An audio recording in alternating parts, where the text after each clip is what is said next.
کذبا، جب بات کرے تو جھوٹ بولے. دوسرے نمبر پر وَإِذَا وَعَدَ أَخْلَفَ، جب وعدہ کرے تو اس کی خلاف ورزی کرے. اور نمبر 3 وَإِذَا اؤْتُمِنَ خَانَ، اور جب اس کے پاس امانت رکھوائی جائے تو وہ اس میں خیانت کرے. ترجمہ سمجھ میں آیا؟ منافق کی 3 نشانیاں ہیں. اذا حدث کذب، جب بات کرے تو جھوٹ بولے. واذا وعد اخلف، جب وعدہ کرے تو اس وعدے کو پورا نہیں کرے بلکہ اس وعدے کی خلاف ورزی کرے. واذا اؤتمن خان، جب اس کے پاس امانت رکھوائی جائے، خان ہے تو اس میں خیانت کر ڈالے. تو یہاں اس حدیث مبارکہ میں جناب رسول اللہ صلی اللہ علیہ وسلم نے 3 نشانیاں بتائی ہے کہ جو منافق کی نشانیاں اور علامات ہیں. نفاق کی علامتیں ہیں، منافق کی نشانیاں ہیں. 3 نشانیاں حضور علیہ السلام نے بتائی ہیں. پہلی علامت بتائی جھوٹ بولنا، دوسری علامت بتائی وعدہ خلافی کرنا، تیسری علامت بتائی خیانت کرنا. اس سے معلوم ہوا کہ 3 باتیں یہ نفاق کی نشانیاں ہیں، یہ منافق کی علامات ہیں. ایک بات پہلے اس میں سمجھ لیں کہ نفاق سے مراد کیا ہے. یہاں پر منافق سے مراد کون ہے؟ منافق عام طور پر آپ جانتے ہیں کہ منافق کی اصطلاح قرآن کریم میں بھی استعمال ہوئی ہے جگہ جگہ. ان المنافقین فی الدرک الاسفل من النار. حضور علیہ السلام کے زمانے میں بھی منافق تھے، لیکن وہ منافق وہ کافر بلکہ کافروں سے بھی بدتر تھے. تو کیا خدا نخواستہ اگر کسی میں جھوٹ کا مرض ہے، وعدہ خلافی کوئی کر بیٹھے، خیانت کا ارتکاب کر لے، تو کیا وہ ایمان سے نکل جائے گا؟ وہ منافق بن جائے گا. آپ علیہ السلام نے تو فرمایا نا کہ یہ تو منافق کی نشانی ہے. تو یہ باتیں تو سرزد ہوتی ہے. تو یہ سمجھ لیں کہ نفاق 2 طرح سے ہے. نفاق کی 2 قسمیں ہیں. ایک نفاق اعتقادی، دوسری ہے نفاق عملی. سمجھ گئے؟ نفاق کی 2 قسمیں ہیں. اس سے بات سمجھنے میں آسانی ہوگی، بہت اہم بات ہے. ایک کہلاتا ہے نفاق اعتقادی، دوسرا کہلاتا ہے نفاق عملی. نفاق اعتقادی، یہ کاغذ زمین سے اٹھا لے، کاغذات اوپر ڈیسک پہ رکھ لیں اس کو. نفاق اعتقادی کسے کہتے ہیں؟ نفاق اعتقادی اسے کہتے ہیں کہ خدا نخواستہ انسان کے دل میں کفر ہو اور زبان سے کلمہ پڑھے، صرف زبان سے، لیکن دل سے مسلمان نہیں ہو. یہ کہلاتا ہے نفاق اعتقادی. اور حضور علیہ السلام کے زمانے میں جو منافقین تھے وہ نفاق اعتقادی تھا ان میں. بات سمجھ میں آ رہی ہے؟ اب بھی خدا نخواستہ اگر کوئی اس طرح کا عقیدہ رکھتا ہے کہ دل سے مسلمان ہی نہیں ہے، صرف زبان سے اقرار کرتا ہے، تو وہ نفاق اعتقادی کا مرتکب ہوگا اور وہ یہ منافق ہوگا، منافق اعتقادی ہوگا. اور منافق نفاق اعتقادی سے انسان مسلمان نہیں ہوتا، کافر بلکہ کافروں سے بھی بدتر. تو یہ کہلاتا ہے نفاق اعتقادی. دوسری قسم ہے نفاق عملی. نفاق عملی یہ ہے کہ انسان زبان سے بھی کلمہ پڑھتا ہے، دل سے بھی مسلمان ہے.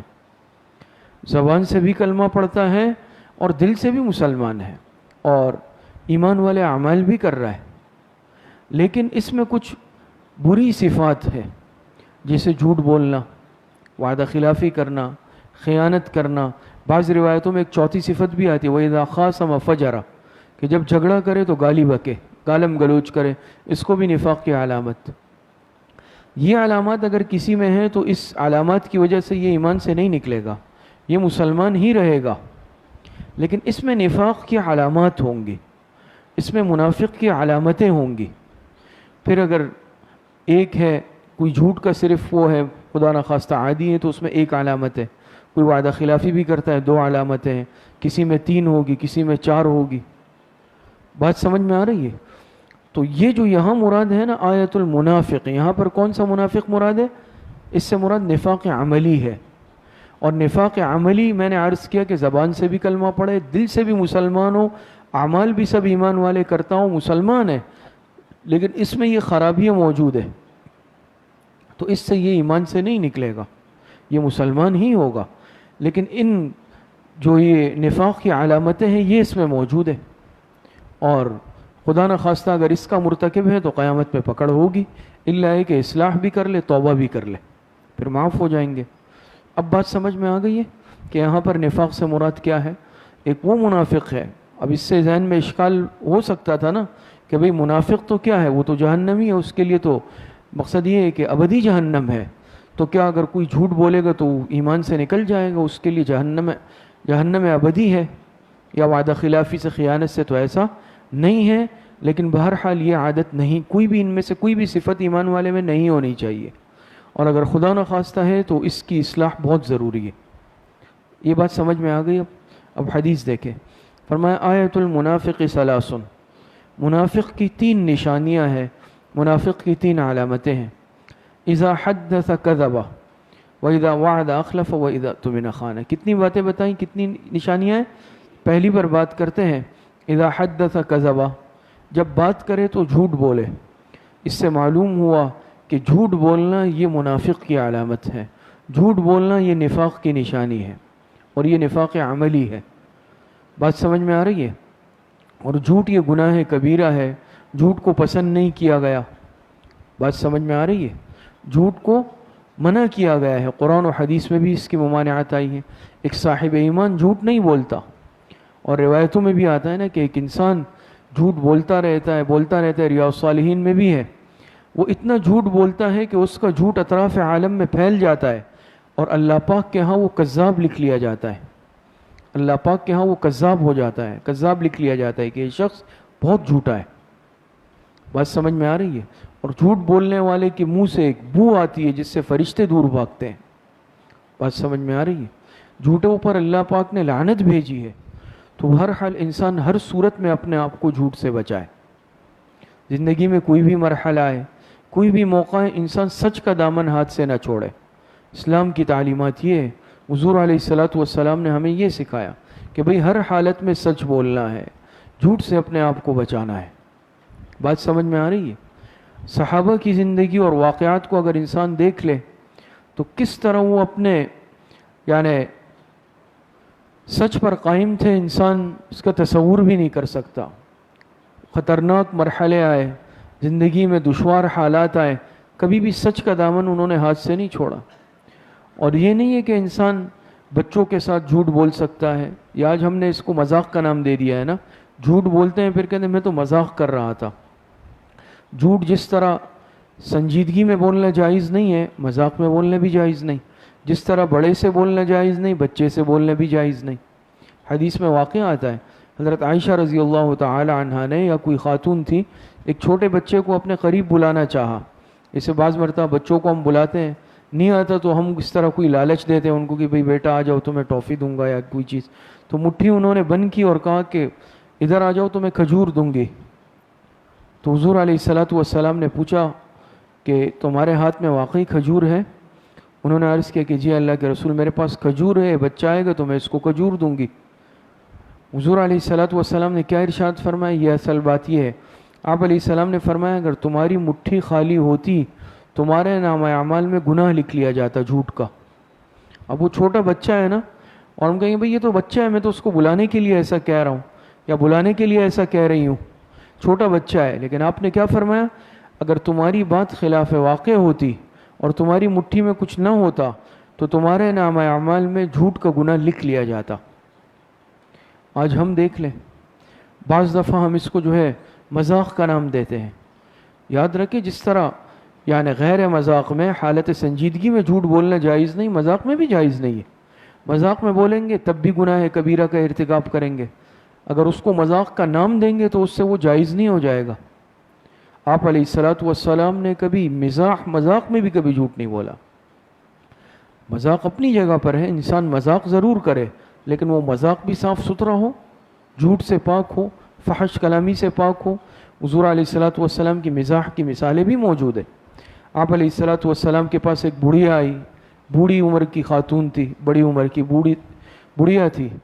آپ علیہ السلام نے ان سے فرمایا کہ کوئی بڑھیا جنت میں نہیں جائے گی۔ تو وہ رونے لگ گئی کہ بھئی یہ تو بڑا مسئلہ ہو گیا کہ کوئی بڑھیا جنت میں نہیں جائے گی، پھر میں کیا کروں گی؟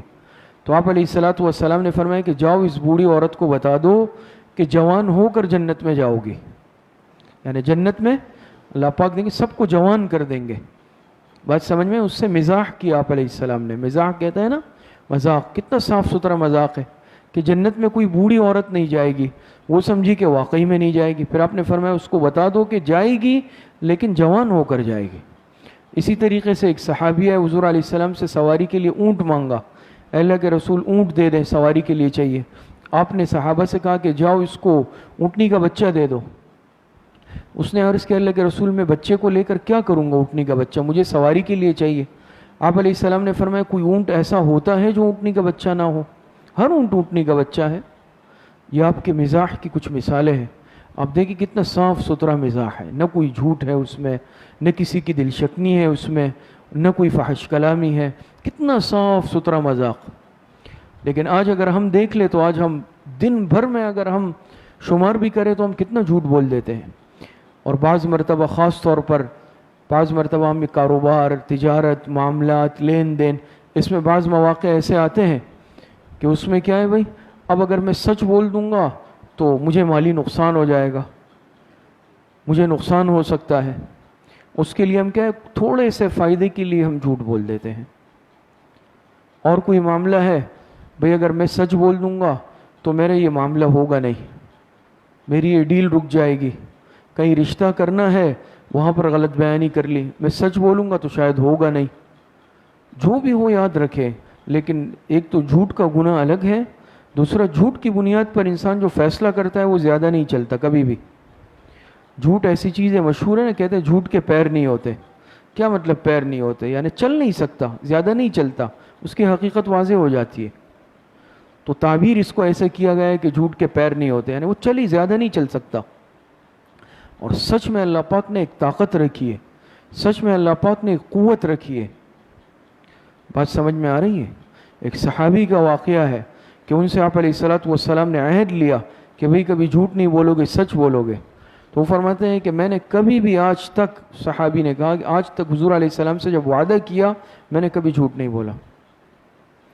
اور ایسے ایسے سخت مرحلے آئے، اس کے باوجود میں نے کبھی جھوٹ نہیں بولا. انسان کی زندگی میں ایسے نشیب و فراز آتے ہیں کہ انسان مشکل میں پڑ جاتا ہے. اور آپ کو معلوم ہے غزوہ تبوک کا واقعہ قرآن کریم میں بھی ہے، بخاری شریف میں بھی ہے. قرآن میں اللہ پاک نے فرمایا وَعَلَى الثَّلَاثَةِ الَّذِينَ خُلِّفُوا حَتَّى إِذَا ضَاقَتْ عَلَيْهِمُ الْأَرْضُ بِمَا رَحُبَتْ. پورا تفصیلی واقعہ، اور بخاری شریف میں تفصیل کے ساتھ وہ روایت موجود ہے کہ جس میں غزوہ تبوک سے جیسے منافقین نہیں جاتے تھے، بہانے کرتے تھے، لیکن 3 مخلص صحابہ بھی پیچھے رہ گئے. 3 مخلص صحابہ وہ بھی پیچھے رہ گئے، حضرت کعب ابن مالک، ہلال ابن امیہ اور مرارہ ابن ربیع. اور بخاری شریف میں جو روایت ہے کعب ابن مالک سے مروی ہے تفصیل سے. یہاں بیان کرنے کا وقت بھی نہیں ہے، نہ موقع ہے. تو آپ علیہ الصلوۃ والسلام تشریف لے گئے، یہ پیچھے رہ گئے. عذر نہیں تھا. کیا وجہ تھی؟ بھئی کل چلے جاؤں گا، سواری بھی تھی، سب کچھ تھا. غزوہ تبوک بہت سخت حالات میں ہوا ہے، پھل پکنے کا موسم تھا، شدید گرمی تھی، اور تبوک بہت دور ہے مدینے سے، بہت دور ہے، یعنی بہت مسافت بھی تھی، نہ آسان نہیں تھا. تو فرماتے ہیں کہ میں نے ارادہ تھا کہ کل جاؤں گا، سواری ہے، پرسوں جاؤں گا، ترسوں جاؤں گا. ہوتے ہوتے پتہ چلا کہ آپ علیہ السلام پہنچ چکے ہیں تبوک. پھر پتہ چلا کہ معرکہ بھی ہوا ہے، آپ علیہ السلام واپس بھی آ چکے ہیں. میں بالکل اختصار سے عرض کرتا ہوں، بہت تفصیلی واقعہ ہے. تو یہ مسجد نبوی گئے، آپ علیہ الصلوۃ والسلام نے ان کو دیکھا، مسکرائے، لیکن مسکراہٹ میں ناراضگی تھی شدید تھی. تو یہ منافقین آ رہے تھے، کوئی کیا بہانہ بنا رہا تھا، کوئی کیا بہانہ بنا رہا تھا. آپ علیہ الصلوۃ والسلام کچھ بھی نہیں فرما رہے تھے ان سے، لیکن یہ فرماتے ہیں کہ میں دل میں آئے میں بھی جھوٹ بول دوں. لیکن پھر دل میں آئے کہ جھوٹ بولوں گا تو اللہ پاک آپ علیہ الصلوۃ والسلام کو مطلع بھی فرما دیں گے اور جھوٹ کا فائدہ نہیں ہے. تو انہوں نے صاف صاف عرض کیا کہ اللہ کے رسول مجھے عذر نہیں تھا، سواری بھی تھی اور اسباب بھی تھے، سب کچھ تھا، لیکن میری اپنی غفلت اور سستی تھی. اور اسی طرح 2 اور بھی مخلص صحابی تھے، انہوں نے بھی آ کے سچ کہا. تو آپ علیہ الصلوۃ والسلام نے 50 دن مقاطعہ فرمایا نا. تفصیلات تفسیر میں آپ حضرات پڑھ لیں گے، سن چکے ہوں گے. 50 دن ان کا بائیکاٹ ہوا ہے، سخت بائیکاٹ. کسی سے بات چیت، کسی کو اجازت بھی نہیں تھی ان سے بات چیت کی. لیکن 50 دن بعد جب انہوں نے قربانی دی نا، تو اللہ پاک نے قرآن کریم میں توبہ قبول فرمائی. قرآن کی آیت نازل ہوئی وعلی الثلاثة الذین خلفوا حتی اذا ضاقت علیہم الارض بما رحبت، پوری آیت ہے. اور فرماتے ہیں میری سب سے زیادہ خوشی کا دن پوری زندگی میں یہ تھا جس دن میری توبہ قبول ہوئی. تو اس دن سے میں نے عہد کیا کہ میں کبھی جھوٹ نہیں بولوں گا. تو سچ میں اللہ پاک نے بڑی برکت رکھی ہے. بعض مرتبہ ظاہری طور پر انسان کو کچھ پریشان کن حالات بھی آ جاتے ہیں، سچ کی وجہ سے پریشانی آ سکتی ہے، لیکن اس کے پھر سچ بولنے کے فوائد بہت زیادہ ہیں. اور خدا نخواستہ اگر انسان جھوٹ کا عادی بن جائے تو جھوٹے آدمی سے دنیاوی نقصان بھی اس کو یہ ہے کہ لوگوں کا اعتماد اٹھ جاتا ہے. دیکھتے ہیں نا، جو آدمی جھوٹ کا عادی ہوتا ہے اس کے بھائی اس پر یقین نہیں کرنا، یہ جھوٹ بہت بولتا ہے. کیوں؟ وہ لوگوں پر اپنا اعتماد کھو بیٹھتا ہے. کوئی اس پر اعتماد کے لیے تیار نہیں ہوتا کہ بھئی یہ سچ بولے گا ہی نہیں. اس کے برخلاف جو آدمی سچا ہوتا ہے، معاملات کا پکا ہوتا ہے، ہر انسان کا اس پر اعتماد ہوتا ہے. تو بہرحال سچ بولنا یہ ایمان والوں کا شیوا ہے. بہر صورت جو بھی انسان پر حالات آ جائے، جیسا بھی حالات آ جائے، انسان کبھی بھی جھوٹ نہیں بولے. اور سچ کی برکت یہ ہے کہ اس کی وجہ سے اور بھی بہت سارے گناہوں سے انسان بچ جاتا ہے. مشہور ہے نا کہ ایک جھوٹ کے لیے 100 جھوٹ بولنے پڑتے ہیں. یہ کیوں مشہور ہے؟ ایک جھوٹ بولا، اب اس ایک جھوٹ کو قابو کرنے کے لیے اور اس پر پردہ ڈالنے کے لیے دوسرا بھی بولنا پڑے گا، پھر اس کے لیے تیسرا بولنا پڑے گا، اس کے لیے چوتھا بولنا پڑے گا. یہ ایک سلسلہ دراز ہو جاتا ہے. لیکن آپ نے ایک سچ بولا، ذہن کا بوجھ ختم ہو گیا، اب جو بھی ہو. تو یہ جھوٹ جو ہے، میں نے جیسے عرض کیا، اس کی وجہ سے انسان بہت سارے اور بھی گناہوں کا ارتکاب کر لیتا ہے. اس کے نقصانات متعدی ہوتے ہیں. اور سچ میں اللہ پاک نے ایک بہت بڑی طاقت بھی رکھی ہے. بات سمجھ میں آ رہی ہے؟ تو یہ اس کو نفاق کی علامت بھی کہا گیا نا. آپ علیہ الصلاۃ والسلام نے ارشاد فرمایا کہ اذا حدث کذب، جب بات کرے تو سچ بولے. ایک تو جھوٹ عام طور پر ہم یہ سمجھتے ہیں کہ صرف یہاں تک محدود ہے، بھئی خلاف واقع بات کہہ دینا، یہ یقینی جھوٹ ہے. لیکن اور بھی کئی ساری صورتیں ایسی ہیں جو ہمارے معاشرے میں مروج ہے اور وہ بھی جھوٹ کے گناہ میں شامل ہے. ہم اسے جھوٹ نہیں سمجھتے. جھوٹا سرٹیفکیٹ بنانا، جھوٹا سرٹیفکیٹ، چاہے میڈیکل سرٹیفکیٹ بنا رہے، چاہے کیریکٹر سرٹیفکیٹ بنا رہے، چاہے تعلیمی ایجوکیشن سرٹیفکیٹ بنا رہے، چاہے ویزے وغیرہ کے لیے کسی اور چیز کے لیے بنا رہے. لیکن اگر وہ خلاف واقعہ ہے، خلاف حقیقت ہے، تو قانون توڑنا اپنی جگہ پر ہے، اس میں اور خرابیاں جو ہیں وہ اپنی جگہ. لیکن جھوٹ کا گناہ بھی لکھ لیا جاتا ہے نامہ اعمال میں. اور آج کتنا رائج ہے، دیکھتے ہیں نا بھائی، میں نے میٹرک نہیں کیا، میں نے انٹر نہیں کیا، میں نے فلاں ڈگری نہیں کی، لیکن میں نے جعلی بنا لی، مجھے ملازمت چاہیے، مجھے چھٹیاں چاہیے دفتر سے، میں نے جھوٹا میڈیکل سرٹیفکیٹ بنا کے وہاں پر پیش کر کے جمع کرا دیا دفتر میں، فلاں بیماری ہے، فلاں بیماری ہے. یا اسی طریقے سے جھوٹی سفارش کرنا. ایک آدمی کسی منصب یا عہدے کا اہل نہیں ہے، لیکن اب مثال کے طور پر میری سفارش سے وہ لگ سکتا ہے، وہ میرے پاس آیا، تعلق ہے، اور مجھے معلوم ہے کہ اس میں وہ کوالیفیکیشن اس کی نہیں ہے، وہ اہلیت نہیں ہے، لیکن میں نے سائن کر دی، بھائی اس کو لگا دیا جائے. اب جھوٹی سفارش، اس کے بھی کتنے سارے نقصانات ہیں. میں نے بھی جھوٹ بولا، وہ بھی جھوٹ کا مرتکب ہوا، اور اس جھوٹ کی بنا پر جو صحیح حقدار کا حق مارا گیا، یہ گناہ الگ ہے. یہ نااہل انسان اس منصب پر بیٹھے گا، یہ آگے کتنے لوگوں کی حق تلفی کرے گا، وہ معاملات الگ ہے. ایک جھوٹی سفارش سے 20 افراد کا آگے نقصان ہو جاتا ہے. تو آپ دیکھیں آج ہمارے ہاں کتنے معاملات رائج ہیں، جھوٹے کاغذات بنانا، جعلی کاغذات بنانا. اور عدالت میں تو جیسے کہ شاید جگہ ہی وہی ہے جھوٹ بولنے کی. یہ مشہور ہو گیا ہے نا. حضرت شیخ الاسلام حضرت مفتی محمد تقی عثمانی صاحب دامت برکاتہم فرماتے ہیں نا کہ اتنا مشہور ہو گیا ہے کہ بعض لوگ دوسروں سے کہتے ہیں بھائی سچ سچ بتا دو، کوئی عدالت میں تھوڑی کھڑے ہو. تو کیا جھوٹ بولنے کی جگہ عدالت ہے؟ اور جھوٹی گواہی تو بہت ہی سخت گناہ ہے. شاید اس میں بھی روایت آ جائے، حدیث میں آنا آپ علیہ الصلاۃ والسلام نے فرمایا الا وقول الزور وشہادۃ الزور، 3 مرتبہ الا وقول الزور وشہادۃ الزور، جھوٹی گواہی دینا یہ بہت بڑا گناہ ہے. اور جھوٹ اپنی جگہ، پھر جھوٹی گواہی دینا اپنی جگہ، اس کا الگ گناہ. اس جھوٹی گواہی کے نتیجے میں بے گناہ کو جو سزا ملے گی اس کا وبال بھی اس جھوٹ بولنے والے کی گردن پہ. اور اب تو سننے میں آتا ہے، اللہ پاک معاف فرمائے، کہ پیسوں پر ملتے ہیں جھوٹے گواہ، باقاعدہ ان کی خدمات حاصل کی جاتی ہے، وہ پیسے لیتے ہیں اس کام کے کہ میں گواہ بن رہا ہوں. اور آخرت کا عذاب کتنا بڑا ہے.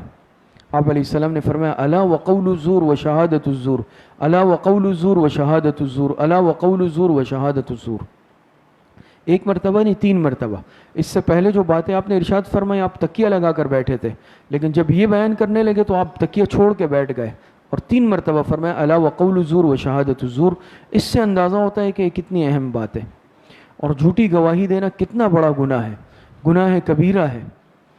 تو یہ چیزیں بھی آج ہمارے معاشرے کے اندر رائج ہے نا، اس طرح کی چیزیں، جھوٹی تعلیم ظاہر کرنا، یا اسی طریقے سے خدا نخواستہ غلط نسب ظاہر کرنا. انسان کسی خاص خاندان یا نسب سے تعلق نہیں رکھتا، لیکن اپنے نام کے ساتھ لگا دیے کہ بھئی چلے میں معتبر بن جاؤں، یا خدا نہ لوگ میری تعریف کر لیں، یا اپنا کوئی دنیاوی مقصد حاصل کرنے کے لیے اپنے نام کے ساتھ کوئی ایسا لاحقہ لگا دیا جو خاص نسب کی طرف اشارہ کرتا ہے. تو یہ کوئی یاد رکھے بہت بڑا گناہ ہے. اور انتساب الی غیر الانساب اسے کہا جاتا ہے، انتساب الی غیر الانساب، کہ اپنی نسبت اس نسب کی طرف کرنا جس سے اس کا تعلق نہیں ہے. بہت ہی خطرناک بات. اسی طریقے سے اپنے نام کے ساتھ کوئی ایسا عنوان لگانا، سابقہ یا لاحقہ لگانا جو انسان کی تعلیمی قابلیت یا کسی خاص عہدے کی طرف اشارہ کرتا ہو.